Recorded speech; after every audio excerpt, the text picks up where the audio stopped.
नमस्कार दोस्तों। मुझे लगता है कि 15 अगस्त या 26 जनवरी के आने से पहले कांग्रेस का डर और ज़्यादा बढ़ जाता होगा।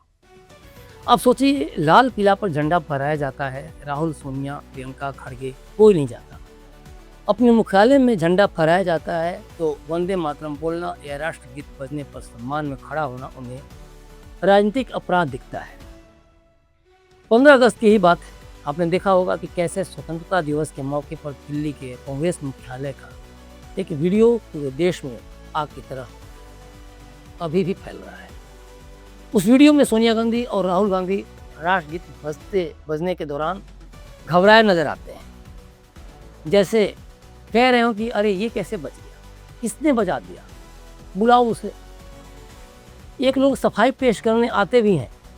सोनिया, खड़गे उसे शायद वंदे मातरम को रोकने का इशारा करते दिखते हैं। दोस्तों, आज के इस वीडियो में हम सिर्फ इस वायरल वीडियो की बात नहीं करेंगे, उस पर तो बहुत सारी बातें हो गई हैं, बल्कि उस बौद्धिक नेक्सस यानी इंटेलेक्चुअल नेक्सस का पर्दाफाश करेंगे जो दशकों से भारत की राष्ट्रीय अस्मिता को मजबूत करने वाले प्रतीकों से चिरता आया है।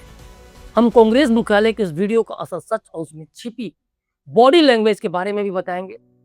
दूसरी बात कि कैसे 1937 में पंडित जवाहरलाल नेहरू ने मुस्लिम वोटों के लिए वंदे मातरम के टुकड़े कर दिए थे, कैसे आज भी एक खास राजनीतिक इकोसिस्टम भारत माता के इस जयघोष को अपने वोट बैंक के लिए सबसे बड़ा खतरा मानता है, इसके बारे में भी बात करते हैं। तो चलिए वीडियो की शुरुआत करते हैं।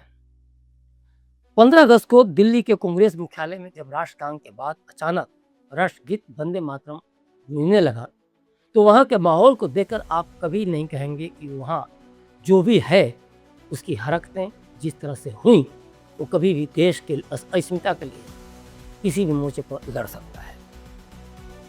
वायरल तस्वीरों और वीडियो में साफ दिखता है कि वंदे मातरम को लेकर सोनिया गांधी हैरान रह गई और उन्होंने अपने स्टाफ की तरफ इशारा में इसे रोकने या कुछ निर्देश देने की कोशिश की। पास खड़े राहुल गांधी भी इसे गाने से बचते दिखे। जब इस पूरे मसले पर बवाल बढ़ा तो कांग्रेस की तरफ से तुरंत डैमेज कंट्रोल किया गया। सफाई दी गई कि सोनिया जी नाराज नहीं थी, बल्कि वो कांग्रेस अध्यक्ष मल्लिकार्जुन खड़गे जी के लिए कुर्सी मांग रही थी। लेकिन यहाँ बहाने तो बहाने होते हैं, आखिरकार पकड़े ही जाते हैं, कुर्सी तो आई नहीं।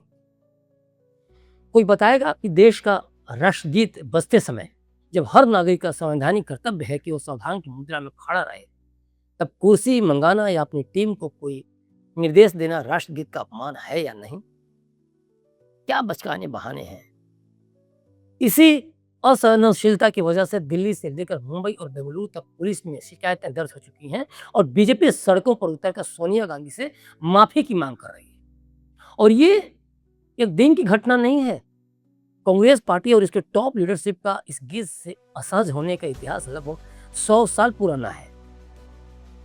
आज झूठ बोल को बच जाएंगे, लेकिन इतिहास को कैसे झुठला देंगे।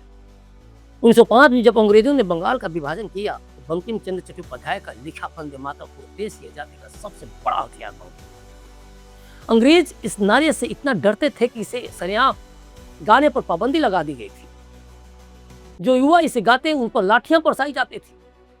भारत माता के कई सपूत हंसते हंसते इस वंदे मातरम गीत के पीछे फांसी पर चढ़ गए।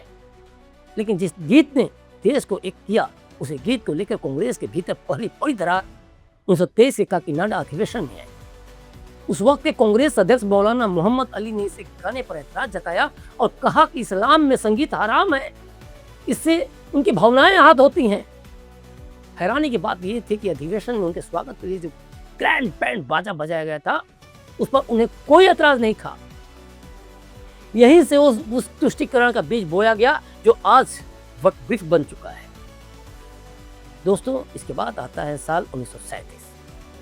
अब मोहम्मद अली जिन्ना का मन काफी पड़ चुका था। मनमानी सिर चढ़कर उनकी बोल रही थी। जिन्ना की मुस्लिम लीग ने सीधे तौर पर वंदे मातरम को मुसलमानों पर थोपने का आरोप लगाया। अब देखिए कांग्रेस की मुसलमानों के प्रति मरते प्रेम को कि उस वक्त जवाहरलाल नेहरू ने सुभाष चंद्र बोस को बकायदा चिट्ठी लिखी थी और कहा था कि इस गीत की पृष्ठभूमि मुसलमानों को नाराज कर सकती है। इसके बाद रविंद्रनाथ टैगोर से भी सलाह ली गई और आखिरकार 1937 में कोलकाता की कांग्रेस कार्य समिति में नेहरू जी की अध्यक्षता में ये फैसला किया गया कि वंदे मातरम के सिर्फ पहले 2 अंतरे ही गाए जाएंगे, बाकी के हिस्से हटा दिए गए क्योंकि उनमें हिंदू देवियों और भारत माता के स्वरूप का जिक्र था। यानी जिस गीत से अंग्रेज खौफ खाते थे उसे राजनीतिक फायदे और मुस्लिम लीग को खुश करने की वेदी पर आधा कर दिया गया। नेहरू जी ने मुस्लिम लीग के सामने अपना सिर झुका दिया, झुक गए, लेकिन जिन्ना फिर भी संतुष्ट नहीं हुई और फाइनली देश का बंटवारा हुआ। आज 89 साल बाद वही तुष्टीकरण कांग्रेस मुख्यालय में खुद को दोहराया और इसीलिए सोनिया के वीडियो पर देश भर में सवाल खड़े हो रहे हैं। आपको बता दें कि 24 जनवरी 1950 को संविधान सभा के अध्यक्ष डॉक्टर राजेंद्र प्रसाद ने आधिकारिक रूप से क्लियर किया था कि वंदे मातरम का दर्जा जन गण मन के बिल्कुल बराबर होगा और दोनों में कोई फर्क नहीं होगा। लेकिन आज भी कुछ राजनेता और दिमागी रूप से खोखले हो चुके वामपंथी विचारक इस गीत से इसलिए चिढ़ते हैं, डरते हैं, क्योंकि यह भारत को सिर्फ एक जमीन का टुकड़ा नहीं बल्कि एक मां के रूप में पूछता है। जो लोग आज भी कैमरे के सामने सीना तान कर कहते हैं कि वो वंदे मातरम नहीं गाएंगे, उन्हें यह समझना होगा कि राष्ट्रगीत का अपमान करना व्यक्ति की आजादी नहीं है। हाल ही में राष्ट्रगीत और राष्ट्रीय प्रतीकों के अपमान को रोकने और सजा को लेकर जो सख्त कानूनी प्रावधानों पर जोर दिया जा रहा है और जो कानून पास हुआ वो इसी मानसिकता पर लगाम लगाने के लिए है। सरकारों को पता है ऐसे लोग हमारे देश में हैं, तो अगर नियम नहीं बनाए गए तो ये पूरे देश को तहस नहस कर देंगे, खोखला कर देंगे अपनी इस घटिया सोच से। लेकिन सवाल है कि कानून तो बन गए, कार्रवाई कौन करे? क्योंकि बड़ी और कथित हस्तियों पर कार्रवाई होते तो हमारे देश में दिखती नहीं। व्हील चेयर पर बैठे किसी विकलांग को जो कि अपने पैरों पर खड़ा तक नहीं हो सकता, आप सिनेमा हॉल में इसलिए पीट देंगे कि वो राष्ट्रगान के समय खड़ा नहीं हुआ, जबकि आपको पता नहीं कि वो खड़ा हो ही नहीं सकता। लेकिन जो जानबूझकर ये दिखाने के लिए राष्ट्रगान या राष्ट्रगीत का अपमान कर रहा हो कि देश का कोई कानून उसका कुछ नहीं बिगाड़ सकता, उसका कुछ बिगाड़ कर दिखाइए तब ना।